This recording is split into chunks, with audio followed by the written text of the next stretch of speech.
Welcome to the truth debate. నేను నవీన్. వివేక హత్య కేసుకు సంబంధించి కీలక పరిణామం చోటు చేసుకుంది. ఏపీ ప్రభుత్వం సుప్రీంకోర్టులో అదనపు అఫిడవిట్ దాఖలు చేసింది. అందులో కీలక విషయాలను వెల్లడించింది. ముఖ్యంగా ఈ కేసు విచారణకు సంబంధించి జరుగుతున్న పరిణామాల పట్ల పూర్తి స్థాయిలో అందులో పొందుపరిచింది. ముఖ్యంగా సునీతని అలాగే నర్రెడ్డిని ఆ రోజున సిబిఐ అధికారి రామ్ సింగ్కి సంబంధించి కూడా వీరే రకంగా కేసులు నమోదు చేశారు.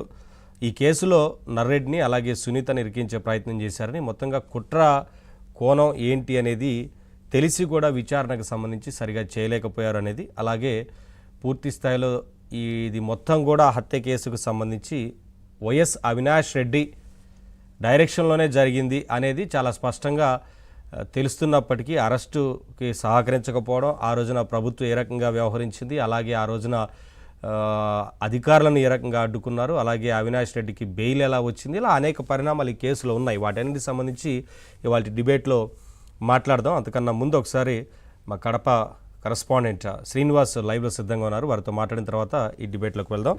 Srinivas, good afternoon. ఏంటి ఈ కేసు విచారణకు సంబంధించి కీలక మలుపు తిరిగిందని చెప్పొచ్చా? ఏంటి వివరాలు మొత్తంగా?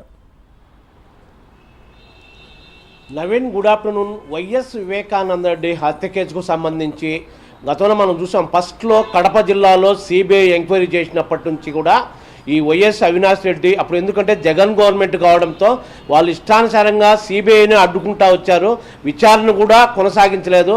ఆ తర్వాత అవినాష్ రెడ్డి ఎంటర్ అయ్యాడు. అవినాష్ రెడ్డి ఎంటర్ అయ్యి ఎవరిని ఎక్కడ కీలక పరిణామం, ఎవరిని ఎక్కడ ఏది చేయాలో అది చేశాడు. దీంట్లో కీలక పరిణామాలు చోటు చేసుకుంటాయి. ఇప్పుడు ఆ ఆధారాలన్నీ కూడా ఏపీ ప్రభుత్వం సేకరించి విత్ వాంగ్మూలాలతో సహా మొత్తం ఇప్పుడు సుప్రీంకోర్టులో వేయడం జరిగింది. సుప్రీంకోర్టులో ప్రభుత్వం అదనపు అఫిడవిట్ వేశారు. సో దీనికి సంబంధించి అప్పుడు మనకున్న విచారణ భాగంగా అప్పట్లో వైఎస్ అవినాష్ రెడ్డి, అంటే కడప ఎంపీ వైఎస్ అవినాష్ రెడ్డి కీలక పాత్ర పాటించాడు. ఇదంతా కూడా ఒక కుట్రకోణం అని చెప్పవచ్చు మనం అప్పట్లో. ఎందుకంటే ఇతను వివేకానంద రెడ్డి పిఏ కృష్ణారెడ్డి ఉన్నాడు. ఒక ఎగ్జాంపుల్ ఇది. కృష్ణారెడ్డి 25 ఏళ్ళు, అంటే 25 ఏళ్ళు పైన వాళ్ళ ఇంట్లో అతను పిఏగా ఉన్నాడు. ఇతన్ని జస్ట్ అతను చనిపోతానే ఇతన్ని ఆ కుటుంబం దగ్గర ఉన్న వ్యక్తిని, కృష్ణారెడ్డిని అవినాష్ రెడ్డి ఆటోమేటిక్గా గవర్నమెంట్లో, జగన్ గవర్నమెంట్లో అతని వైపుకు తిప్పుకోవడం జరిగింది.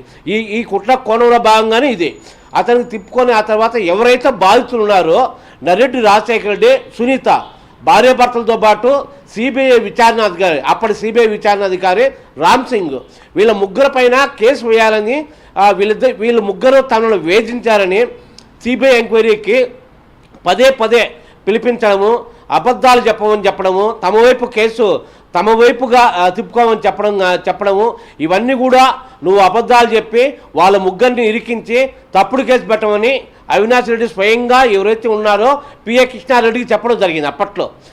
ఇదంతా కూడా ఆ తర్వాత ఈ ముగ్గురు పైన పులివెందులలో కేసు నమోదైంది. నర్రెడ్డి రాజశేఖర్ పైన, సునీత పైన, ఈ రామ్ సింగ్ పైన. ఆ తర్వాత కడపలో కోర్టులో కూడా వేయడం జరిగింది వాళ్ళ అవినాష్ రెడ్డి అనుచరులతో.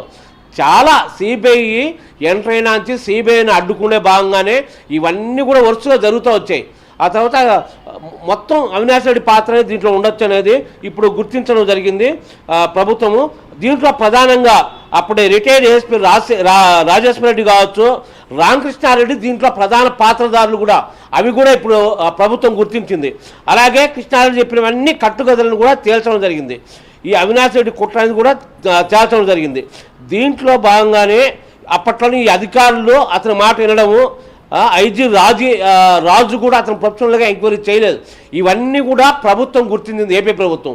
ఇప్పుడు సుప్రీంకోర్టులో అఫిడవిట్ దాఖలు చేసింది. సో మొత్తం మీద అప్పట్లో మనం ఏబిఎన్ ఆంధ్రజ్యోతి కొన్ని వందల స్టోరీలు రాసి ఉంటాము. దీంట్లో అందరిలో కూడా ముఖ్యంగా లాస్ట్లో తెలంగాణ కేసు నమోదు బదిలీ అయిన తర్వాత కూడా అవినాష్ కీలక పాత్ర పాటించాడు. ఏ కేసులు ఎలా అడ్డుకోవాలి, దీంట్లో పరిణామాలు, ఎందుకంటే అప్పుడు 5 ఏళ్లలో జగన్ గవర్నమెంట్ కాబట్టి జగన్ గవర్నమెంట్లో అతని ఇష్టానుసారంగా చేయడం జరిగింది. ఈ కేసును ఎలా తిప్పాలి, ఎలాంటి ఈ కీలక పరిణామాలు ఉండాలని ఎలా తప్పించుకోవాలి అనేది కూడా దీంట్లో అవినాష్ రెడ్డి పాత్ర పెద్ద కుట్ర జరిగిందని చెప్పవచ్చు. సో అప్పుడు జరిగిన పరిణామాలన్నీ కూడా మొత్తం ఇప్పుడు ఏపీ ప్రభుత్వం గుర్తించి వాళ్ళు వాంగ్మూలాలతో సహా మొత్తం ఆధారాలతో తీసుకొని సుప్రీంకోర్టులో అఫిడవిట్ దాఖలు చేస్తారు. ముఖ్యంగా ఈ కృష్ణారెడ్డిని తీసుకుంటే కన్నా ఇది కీలకమైన పాత్ర. కృష్ణారెడ్డి పైన మొన్న ఎంక్వైరీ మళ్ళా ప్రభుత్వం ఎంక్వైరీ చేయడం జరిగింది. పోయిన పోలీసులు తేల్చేశారు ఇది అబద్ధము మొత్తం అని చెప్పి కోర్టుకు సబ్మిట్ చేశారు. ఆ కేసు కూడా కొట్టేయడం జరిగింది. మొత్తం ఇదంతా కుట్రని కూడా మొన్న ఎంక్వైరీలో కూడా తేలింది. Naveen, thank you Srinivas.